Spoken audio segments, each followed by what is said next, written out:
എൻ്റെ പേര് അംബ്രോസ്. ഞങ്ങൾ വരുന്നത് എറണാകുളം ജില്ലയുടെ വടക്കേറ്റമായ നോർത്ത് പറവൂർ കോട്ടപ്പുറം രൂപതയിൽ സൽബുദ്ധിമാത എന്നു പേരുള്ള ഒരു ചർച്ചിലിൻ്റെ ഇടവകയിൽ നിന്നാണ് വരുന്നത്. ഇത് എൻ്റെ ഭാര്യ റീന അംബ്രോസ്. ഇവളുടെ ഒരു സാക്ഷ്യമാണ് മെയിനായിട്ട് ഞങ്ങൾക്ക് പറയാനുള്ളത്. ഇവൾ ഒരു 1-1.5 വർഷമായിട്ട് എൻ്റെ അമ്മ കിടപ്പ് രോഗിയായിരുന്നു. അപ്പോൾ അമ്മേനെ ഞങ്ങളാണ് നോക്കിയിരുന്നത്. അപ്പോൾ ഇവർക്ക് സുഖമില്ലെങ്കിലും ഞങ്ങൾ രണ്ടുപേരും കൂടി ഞാൻ ജോലിക്ക് പോകാതെ നിന്ന് അമ്മേനെ നോക്കുമായിരുന്നു. അപ്പോൾ 2 വർഷമായിട്ട് ഇവളിങ്ങനെ പറയുന്ന ഇടത് വശത്തെ ബ്രസ്റ്റിൽ ഒരു വേദനയുണ്ട്, ചെറിയൊരു തടിപ്പുണ്ട്. അപ്പോൾ അമ്മ ഇങ്ങനെ വയ്യാതെ ബെഡായിരുന്നു അമ്മ. അപ്പോൾ ഞങ്ങൾക്ക് എങ്ങും പോകാൻ പറ്റിയിരുന്നില്ല, ഇവളെയും കൊണ്ട് ഹോസ്പിറ്റലിൽ പോകാൻ പറ്റിയിരുന്നില്ല. അപ്പം ഞാനത് ശ്രദ്ധിച്ചുമില്ല. അതങ്ങനെ ഇപ്പോൾ അവർക്ക് കൂടുതൽ പണിയെടുത്തിട്ട് ചിലപ്പോൾ വേദന വരുന്നതായിരിക്കാം. ബ്രസ്റ്റിൽ ഞാൻ തടിപ്പ് നോക്കുമ്പോൾ എനിക്കത് കാണാനും പറ്റുന്നില്ല.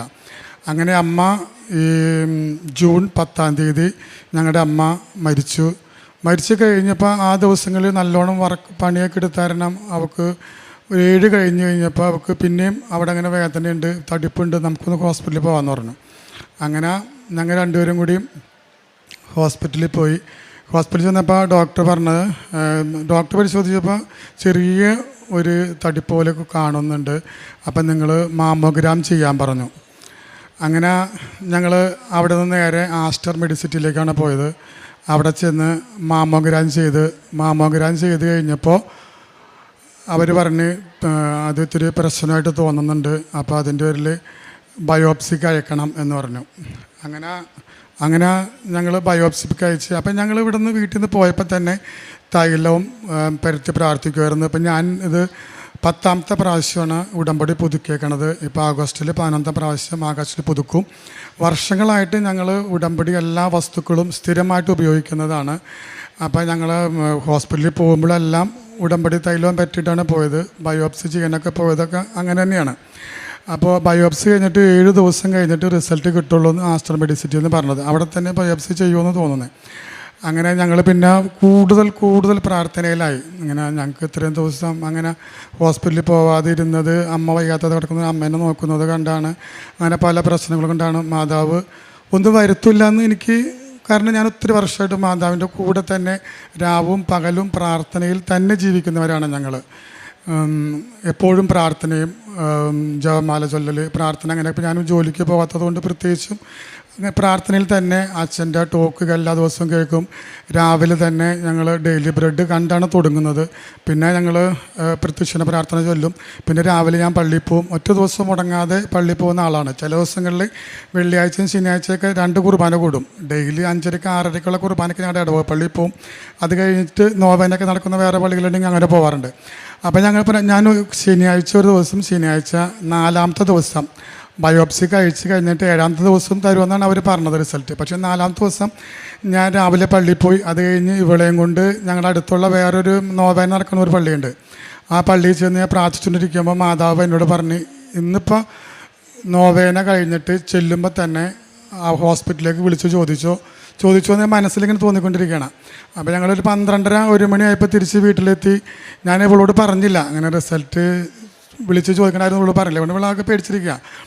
അപ്പോൾ ഞാനൊരു 1 മണിയായപ്പോഴേക്കും ആ ഹോസ്പിറ്റലിലേക്ക് വിളിച്ച് ചോദിച്ചു. അപ്പോൾ അവർ പറഞ്ഞ് വാട്സാപ്പിൽ റിസൾട്ട് അയച്ചേക്കാമെന്ന് പറഞ്ഞു. അങ്ങനെ അവർ കുറച്ച് കഴിഞ്ഞപ്പോൾ വാട്സാപ്പിൽ റിസൾട്ട് അയച്ച്. അപ്പോൾ അവർ അതിൻ്റെ റിസൾട്ടൊന്നും നമ്മളോട് പറയില്ല, അവർക്ക് പറയാൻ പാടില്ല, ഡോക്ടറെ കാണണം. അങ്ങനെ ഞാൻ എൻ്റെ ഫ്രണ്ട്സ് കുറച്ച് ഡോക്ടർമാരുണ്ട്, ഞാൻ അവർക്കൊക്കെ ഈ റിസൾട്ട് അയച്ചു കൊടുത്ത്.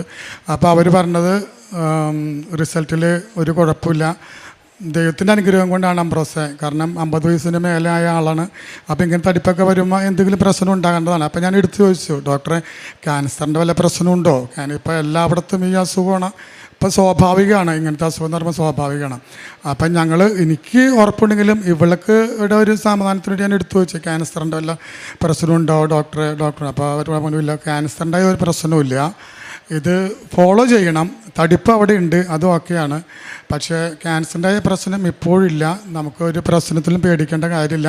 ഒരു 6-7 ഡോക്ടർമാരോട് ഞാൻ ചോദിച്ചിട്ടുണ്ട്, അവരുടെ റിസൾട്ടിൻ്റെ മൊബൈൽ കിടപ്പുണ്ട്.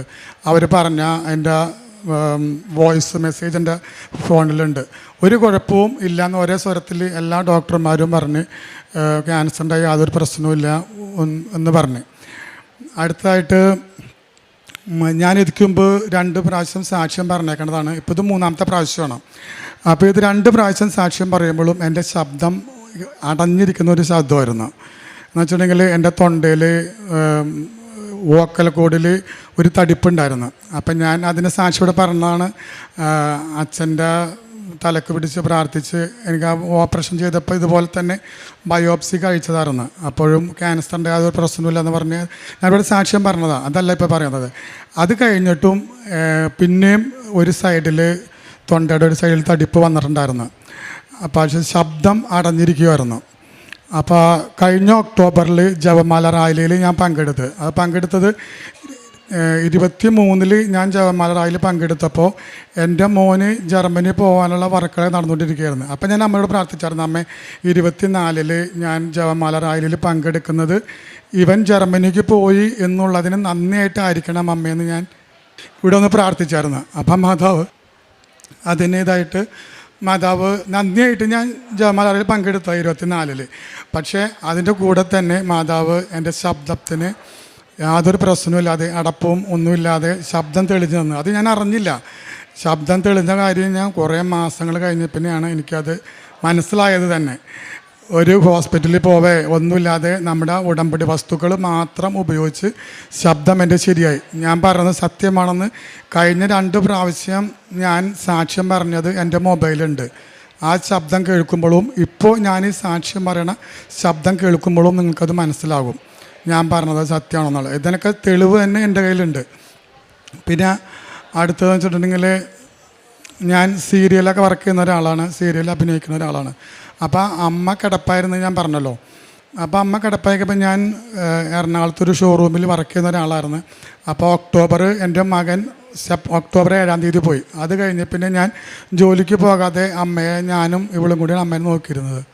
അതിക്ക് മുമ്പ് മോൻ പോകുന്നതിന് മുമ്പ് അവനും എൻ്റെ ഭാര്യയും കൂടിയാണ് അമ്മേനെ നോക്കിയിരുന്നത്. അപ്പം ഞാനത് കഴിഞ്ഞപ്പോൾ ഞാൻ ജോലിക്ക് പോകാതെ നിന്ന് അമ്മേനെ നോക്കി 1.5 വർഷം. അപ്പോൾ എനിക്ക് സീരിയലിൻ്റെ വർക്ക് 1, 2, 3 സീരിയലിൻ്റെ വർക്ക് വന്നതാണ്. പക്ഷേ അതിൻ്റെ ഷൂട്ട് പോലും കഴിഞ്ഞിട്ടും 3 എണ്ണവും മുടങ്ങിപ്പോയി. അപ്പം ഞാൻ മനസ്സിലോർത്തത് അത് ചിലപ്പോൾ മാതാവ് ഇവളെ കൊണ്ട് ഒറ്റയ്ക്ക് അമ്മേനെ നോക്കാൻ സാധിക്കില്ല, അപ്പോൾ അതുകൊണ്ടായിരിക്കും മാതാവ് മുടക്കി കളഞ്ഞെന്ന് ഞാൻ വിചാരിച്ച്. അങ്ങനെ ഞാൻ പ്രാർത്ഥനയിൽ, കാരണം നമ്മ ഉടമ്പടി എടുക്കുമ്പോൾ എല്ലാം പെട്ടെന്ന് അങ്ങോട്ട് നടന്ന് കിട്ടുമെന്നല്ല നമ്മൾ വിചാരിക്കേണ്ടത്. സഹനത്തിൻ്റെ തീച്ചൂളയിലൂടെയാണ് ഞാനിപ്പോൾ ഒരു 2022 ഉടമ്പടി തുടങ്ങിയതാണ്. അതൊന്ന് ഈ നിമിഷം വരെ ശരിക്കും സഹനത്തിൻ്റെ തീച്ചൂളയിലാണ് നമ്മൾ നടന്നുകൊണ്ട് പോണത്. എന്നാലും മാതാവും യേശുവും ഇടംബലം നമ്മുടെ കൂടെ നിന്ന് മാതാവ് നമ്മളെ വഴി നടത്തുന്നതാണ് എൻ്റെ ജീവിത സാക്ഷ്യം തന്നെ. അപ്പം അങ്ങനെ ഇരിക്കെ അമ്മ മരിച്ച് ജൂൺ 10-ാം തീയതി അമ്മ മരിച്ചത് ഞാൻ പറഞ്ഞത്. 17-ാം തീയതി 25-ാം തീയതി ആയപ്പോഴേക്കും എനിക്ക് മലയാളത്തിലെ തന്നെ നമ്പർ 1 ചാനലിലൂടെ നിന്ന് നല്ല ഒരു ഓഫർ മാതാവിൻ്റെ അനുഗ്രഹം കൊണ്ട് മാത്രം എനിക്ക് കിട്ടി. അത് എൻ്റെ കഴിവോ അല്ലെങ്കിൽ നമ്മുടെ പ്രയത്നമൊന്നുമല്ല, അത് മാതാവിൻ്റെ ഒരൊറ്റ അനുഗ്രഹം കൊണ്ട് മാത്രം. കാരണം ഞാൻ ഇവിടെ കൂടിയിരിക്കുന്ന നിങ്ങളെല്ലാവരെക്കാളും പാപിയാണ് ഞാൻ. പാപികളിൽ ഇപ്പോൾ പൗലോസ്ലീഹ പറഞ്ഞ പോലെ പാപികളിൽ ഒന്നാമനാണ് ഞാൻ. എന്നിട്ടും എൻ്റെ അമ്മ എന്നെ വഴി നടത്തി, എന്നെ സ്നേഹിച്ച് അമ്മയുടെ കരങ്ങളിലൂടെ തന്നെയാണ് ഞാനും എൻ്റെ കുടുംബവും ഇപ്പോൾ പോകുന്നത്. ഞാൻ പറയുമ്പോൾ സങ്കടം വരുന്നുണ്ട്, സോറി. അപ്പോൾ അമ്മയുടെ ഒറ്റ അനുഗ്രഹം കൊണ്ടാണ് എനിക്ക് ആ സീരിയലിൻ്റെ ഒരു വർക്ക് കിട്ടിയേക്കണത്. അതിന് മാതാവിനോട് ഞാൻ 1000 നന്ദി പറയുന്നു.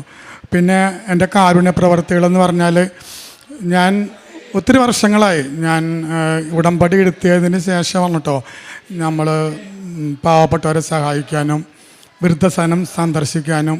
കാരണം എൻ്റെ അമ്മ കിടപ്പാണ് സമയത്തും ഞാൻ വൃദ്ധസദനത്തിൽ പോവും. അമ്മച്ചിമാർക്ക് ഭക്ഷണം കൊടുക്കുകയും അവരെ കൂടെ ഇരുന്ന്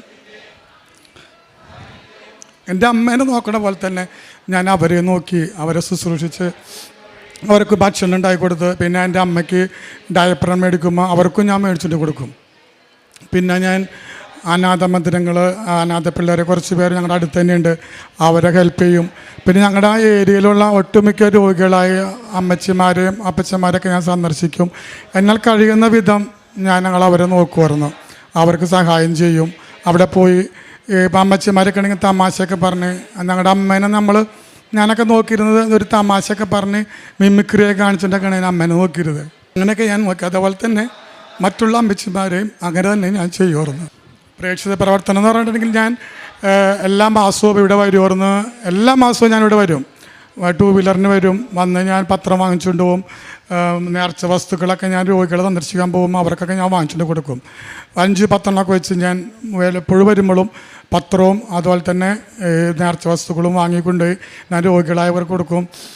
പത്രവും അതുപോലെ തന്നെ എല്ലാ മാസവും ഇപ്പോൾ ഒരു 30 വാങ്ങിച്ച് ഞാൻ കൊടുക്കാറുണ്ട്. ഇപ്പോൾ ഈ കഴിഞ്ഞ മാസം ജൂണിൽ എനിക്ക് ഒരു പ്രാവശ്യം ഞാൻ വന്നുള്ളൂ.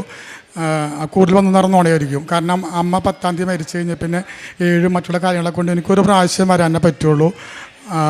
ബാക്കി എല്ലാ മാസങ്ങളും ഞാൻ 2-3 പ്രാവശ്യമൊക്കെ വന്ന് ഞാൻ പത്രവും നേർച്ച വസ്തുക്കളും മേടിച്ചുകൊണ്ട് എല്ലാവർക്കും കൊണ്ട് കൊടുക്കാറുണ്ട്. ബൈബിളൊക്കെ എല്ലാ ദിവസവും ഞാൻ ബൈബിൾ വായിക്കും.